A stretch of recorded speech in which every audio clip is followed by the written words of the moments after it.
You won't believe what happens next. It hurt you? No way. They're talking. Did you catch what they said? I don't know. Just something like, come join us. If we can go, hey, maybe we could take a little trip with them.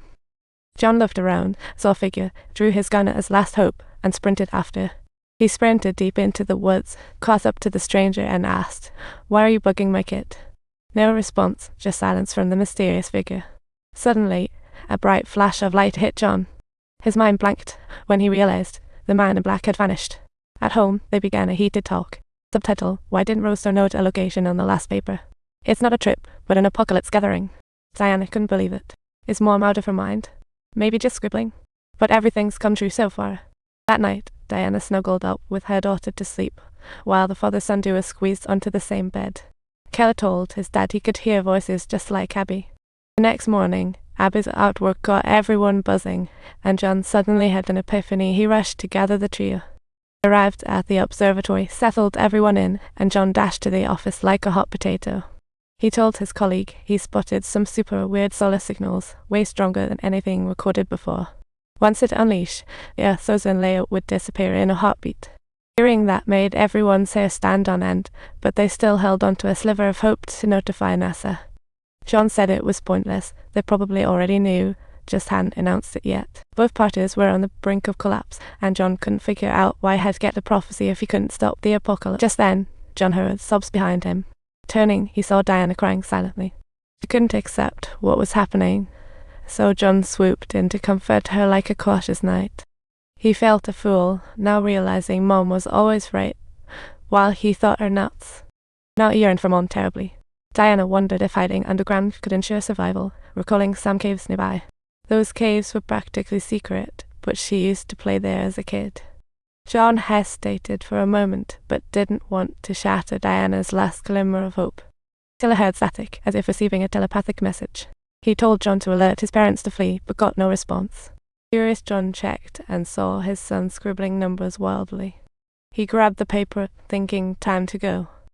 Keller outright started carving into the table, so John snatched the pen away, which didn't help much. Keller even began scratching out the letters with his hands, which freaked John out.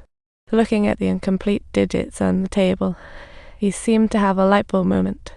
Times L, he chose not to flee underground, drove to his son's school, left 3 waiting, and left with tools. He raced to the gym's basement, opened the storage room door, noticed some faint scratches, and promptly pried the door. He drove home, took the door panel, and went to the storeroom. Diana didn't understand John and urged him to the cave. But John explained, "We're not going to the cave." He vividly remembered that Diana's mom was supposed to write the last disaster coordinates, but the teacher interrupted her instead. She carved it onto this door. Key is to find that number sequence. It might reveal an escape route. But Diana didn't understand, her face full of doubt as John insisted. Diana resolutely left John and fled with the kids. Keller wanted to wait for Dad together. Diana thought, "Sweetie, Dad will catch up in no time." John's work was nearing completion, and the numbers were indeed there. He quickly whipped out his GPS to input the coordinates. It was Diana's mom's. John bolted out of the storage room, wanting to notify Diana, but she had vanished without a trace. Flustered, John drove in pursuit, unaware of the direction, heading blindly to the countryside. Meanwhile, Diana needed a gas refill. As she paid, the TV suddenly blared with a disaster warning from the U.S. government. It matched John's description precisely, urging people to shelter in cellars, stockpile supplies, and wait for the solar frenzy to end. Chaos erupted in the crowd, and Keller quietly slipped out of the car to call his dad. John anxiously asked where his... Keller didn't know the gas station, but Diana arrived in time, told John the location, and apologized. John didn't have time to fuss over it, hurriedly telling Diana to take the kids to his mom's old place.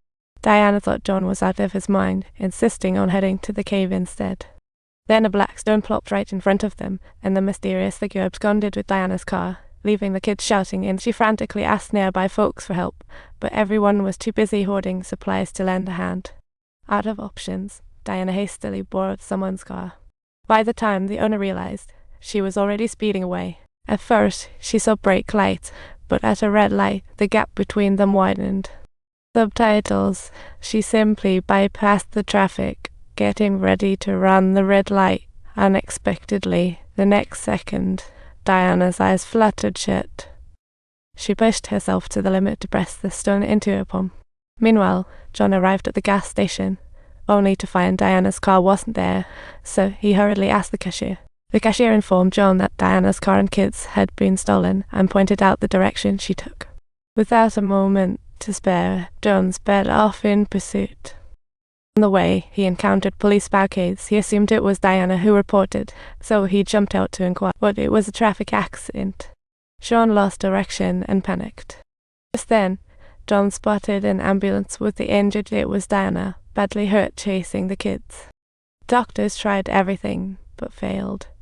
The death time was 12:00 a.m. August 19th. Diana's mother's prediction came true. Subscribe for more.